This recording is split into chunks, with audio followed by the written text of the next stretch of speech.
அப்போ முதலாளித்துவம் உலகம் முழுவதும் வருகிற போது அது முதலாளித்துவம் என்பது ஒரு வளர்ச்சி போக்கு தான்.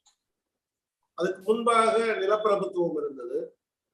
அதற்கு முன்பாக பண்ணையடிமைகளாக அந்த பண்ணையடிமைத்தனம் என்பது இருந்தது. இப்படி சமூக வளர்ச்சியின் ஒரு கட்டத்தில் தான் முதலாளித்துவம் வளர்கிறது. ஆனா நீங்க ஐரோப்பிய நாடுகள்ல பாத்தீங்கன்னா அல்லது வேறு பல நாடுகள்ல பாத்தீங்கன்னா முதலாளித்துவம் என்பது அதற்கு முந்தைய எல்லா விதமான உற்பத்தி முறைகளையும் அது முழுமையாக அழித்து விட்டுத்தான் அதன் சாம்பலின் மீதுதான் அது கட்டப்பட்டது. ஆனா இந்தியாவில் அப்படி இல்லை. இந்தியாவில் மட்டும் இல்ல, அதற்கு பின்பாக உலகம் முழுவதுமே முதலாளித்துவம் முழுமையாக அதற்கு முந்தைய எல்லா வடிவங்களையும் அழித்து விடுவது என்பது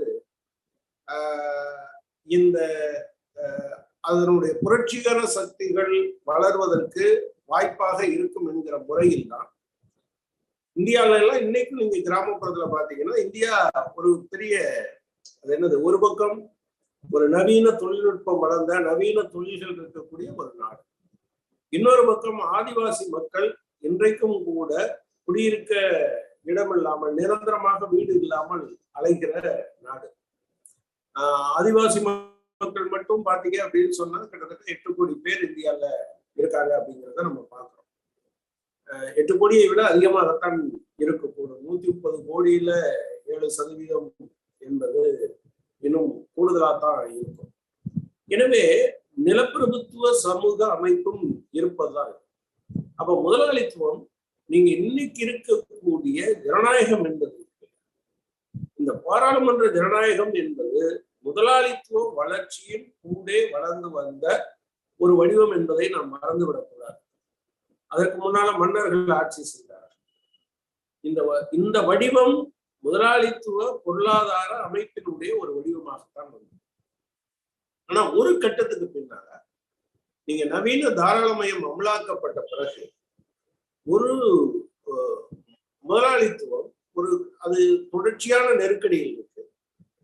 இந்த கட்டத்துல உலகம் முழுவதுமே பாத்தீங்கன்னா வெறுப்பு பிரச்சாரம். இப்போ வெறுப்பு பிரச்சாரத்தை இந்தியாவில கூட என்ன சொல்றாங்க அப்படின்னு சொன்னா, சில ஆய்வு கட்டுரைகள் என்ன சொல்றாங்கன்னா, சோவியத் யூனியன் வீழ்ச்சி அடைந்த பிறகு அங்கிருந்த பல்வேறு தேசிய இனங்கள் பிரிந்து போவதென்று முடிவு செய்கிறாங்க. அப்படி பிரிந்து போவது என்று முடிவு செய்கிற போது இதர தேசிய இனங்களின் மீதான குற்றச்சாட்டுகள் மிக தீவிரமாக வைக்கப்படுகின்றன. ஆனா அது எடுபடாத சமயத்துல இந்த வெறுப்பை விதைக்கிறார்கள். அதனுடைய தொடர்ச்சியாகத்தான் உலகம் முழுவதும் இந்த வெறுப்பு பிரச்சாரம் வந்திருக்கிறது என்று சொல்றாங்க. வெறுப்பு பிரச்சாரத்தை கட்டமைப்பது மிக எளிது. நான் சமீபத்துல கூட ஒரு இடத்துல பேசிட்டு இருக்கும் போது ஒரு நண்பர் என்னிடம் பேசியவர் என்ன சொன்னார்னா, நீங்க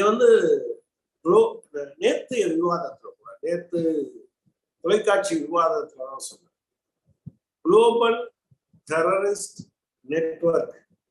இதுக்கு காரணம் இஸ்லாமியர்கள். அதாவது இந்த பூமி பந்துக்கு பயங்கரவாத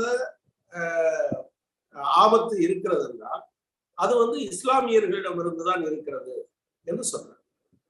இந்த கட்டமைத்தல் இருக்கு இல்லையா, ஒரு கருத்தை கட்டமைப்பது என்பது. நான் அந்த விவாதத்திலேயே அந்த நண்பர்கிட்ட சொன்னேன், நீங்க முதல் பாக்தாத்தின் மீது கொண்டு போடுகிற போது ஈராக்ல இருக்கக்கூடிய எண்ணெய் வயல்கள் எரிகிற போது அது நமக்கு ஒரு சினிமா பட காட்சி போன்ற தோற்றத்தை தான் ஏற்படுத்துது. ஏன்னா நமக்கு அந்த நெருப்பு சுடாது, அங்கே விழுகிற குண்டு நம் மீது எந்த காயத்தையும் ஏற்படுத்தாது. ரொம்ப சகஜமாக நாம் அந்த இதை பார்த்து கொண்டோம். ஆனா அப்படி பார்த்து கொண்டு இருப்பதுக்கு சினிமாவுல வரும்போது கூட பதற நம்ம நெஞ்சம் பதறாமல் இருந்ததற்கான காரணம் ஒன்று இருக்கிறது. ஒரு 10 கோடி குழந்தைகள் கொல்லப்பட்டார்கள். 10 லட்சம் குழந்தைகள் கொல்லப்பட்டார்கள். பல குழந்தைகள் அவங்க அனஸ்தீசியா இல்லாமலே அவர்களுக்கு அறுவை சிகிச்சை செய்ய வேண்டியது இருந்தது. ஒரு மிகப்பெரிய சிரமம் இருந்தது. ஆனா இதையெல்லாம் இந்த உலகம் ஏற்றுக்கொண்டு இருந்தது. ஏன் ஏத்துக்குச்சு? அதுக்கு முன்னால அவங்க ஒரு சித்திரத்தை கட்ட வேண்டும். சதாம் ஹுசேன் ஒரு சர்வாதிகாரி, நம்பர் 1. நம்பர் 2, அந்த நாட்டில் பேரழிவு ஆயுதம் இருக்கிறது, வெப்பன் ஆஃப் மாஸ் டெஸ்ட்ரக்ஷன் இருக்கிறது என்று 2 விஷயங்களை அமெரிக்கா சொன்னது. அமெரிக்கா சொன்ன அடுத்த நிமிஷம் உலகம் முழுவதும் இருக்கக்கூடிய ஊடகங்கள் அதை அப்படியே அச்சரம் பிசகாமல் சொன்னார்கள். இன்னும் சொல்ல போனால் பல இடங்களில் இந்த வெப்பன் ஆஃப் மாஸ் டெஸ்ட்ரக்ஷன், பேரழிவு ஆயுதம் என்பது என்னவாக இருக்க முடியும் என்பதை ஒவ்வொருவரும் அவரவர் கற்பனையில் சொன்னார். ஆனால் சாதாரண மனிதனுடைய மனதிற்குள் இவங்க தனித்தனியா ஒரு போர வடிவத்தை சொன்னால் கூட எல்லாம் இணைந்த ஒன்றுதான், எல்லாம் இணைந்த அதிபயங்கரமான ஒரு ஆயுதத்தை இவர்கள் கற்பனை செய்து கொண்டார்கள். அது அவர்களுடைய மனதில் அப்படியே தங்கி போனது. இந்த நாடு சீரழிக்கப்பட்டது. இன்றைக்கும் கூட நீங்க பாத்தீங்கன்னா சதாம் ஹுசேன் கொல்லப்பட்டார், அவருடைய குடும்பத்தினர் பலர் கொல்லப்பட்டார்கள், அவரோடு இருந்த அமைச்சர்கள் கொல்லப்பட்டார்கள், அந்த எண்ணெய் வயல்கள் எரிக்கப்பட்டன. இவ்வளவும் நடந்தது. அதற்கு பின்பு ஒரு நாள், இப்போதும் அந்த நாடு முழுமையான ஒற்றுமையான நாடாக இல்லை. குர்திஷ் மக்கள் ஒரு பக்கம், சியா பிரிவு முஸ்லிம்கள் ஒரு பக்கம், சன்னி பிரிவு முஸ்லிம்கள் ஒரு பக்கம் என்று இந்த 3 பிரிவும் தனித்தனியாக இன்னும் ஒரு நிலப்பரப்புக்குள் இவர்கள் இருக்கிறார்கள். ஆனால் அவர்கள் மனப்பரப்பு என்பது ஒன்றிலிருந்து ஒன்று மிகவும் விலகியதாக இருக்கிறது. இப்படி ஒரு சொல்றாங்க. ஆனால் ஒரு குறிப்பிட்ட நாளில் அங்கு பேரழிவு ஆயுதம் இல்லை என்று அமெரிக்கா வெளியேறி போய்விட்டது. எவ்வளவு பெரிய துயரம்! ஆனால் அதற்கு முன்பு கட்டமைக்கப்பட்ட சித்திரம் என்பது ரொம்ப வலுவானது.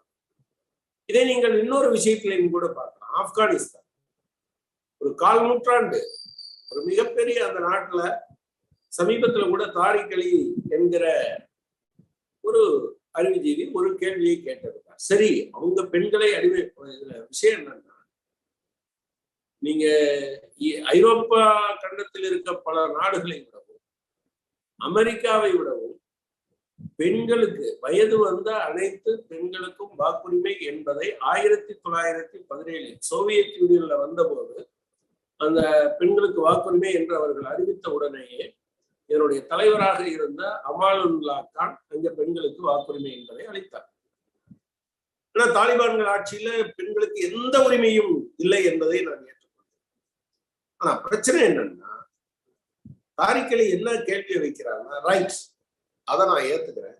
ஆனா அதுக்கு பின்னால ஆப்கானிஸ்தான்ல இந்த 20 வருடத்தில் பெண் கல்விக்காக எடுக்கப்பட்ட குறிப்பான நடவடிக்கைகள் ஏதாவது ஒன்றை சொல்ல முடியுமா என்ற கேள்வியை முன்வைத்தார். ஆனா தாலிபான்கள் இருக்காங்க, அவங்ககிட்ட இருந்து காப்பாத்துறதுக்காக முதல்ல முஜாஹித், அப்புறம் தாலிபான்கள்ல பிறகு நல்ல தாலிபான், கெட்ட தாலிபான், பிறகு ஹமீத் கர்சாயை வச்சு ஒரு ஆட்சி, அதற்கு பின்பாக அவங்க கட்சியிலே ஒரு ஆட்சி. ஒரு நாளைக்கு அமெரிக்கா எல்லாவற்றையும் ஜனநாயகத்தை காப்பாற்ற போகிறோம் என்கிற தன்னுடைய கடப்பாடை அது போயிடுச்சு. இது எல்லாவற்றிலும் ஒன்று அடங்கி இருக்கிறது. ஒரு சித்திரம் கட்டமைக்கப்படும், தொடர்ச்சியாக கட்டமைக்கப்படும். இந்த வளர்ச்சியை தடுப்பதற்கான இப்போது நடப்பது கம்யூனிஸ்ட் கட்சிகளே இல்லை என்றாலும்